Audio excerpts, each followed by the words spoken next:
দেশ চালানির নিয়মই বুঝে না। উনি খাম্বার লেগে বেস্ট, দেশ চালানির লেগে বেস্ট না। দেশ চালানোর জন্য কোন সরকার ভালো ছিল গত 56 বছরে? দেশ চালানোর লেগে দেন না। এই যে আপনি ঘুরান ক্যামেরাটা, এই যে ডাইনে বামে যা দেখবেন সব ফ্লাইওভার, এটি কে করছে? আমি মনে করি যে 100 বছরের যে কোনো সরকার ওর বাপ দাদা 14 গোষ্ঠী যদি খাটে পারবো না শেখ হাসিনার সরকার যা করে গেছে। এই ফ্লাইওভার ওর বাপ দাদা কোনোদিন করছিল?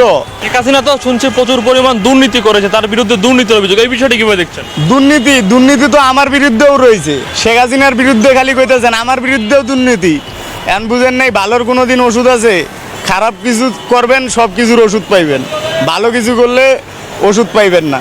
অবশ্যই আওয়ামী লীগ ফিরবে, অবশ্যই ফিরবে। আবার ওই জনগণে খেতাইছে, আবার জনগণই আনবে শেখ হাসিনারে। সে ভালো কাজ করছে এই জন্য আনবে।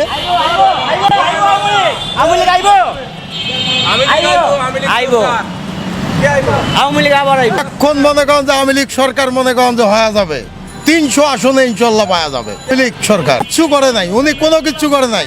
এগুলা চাঁদাবাজি টেন্ডারবাজি যারা করে তারা রাজাকাররা এগুলা করছে, আর সব আওয়ামী লীগ সরকারকে এগুলা দোষারোপ করে।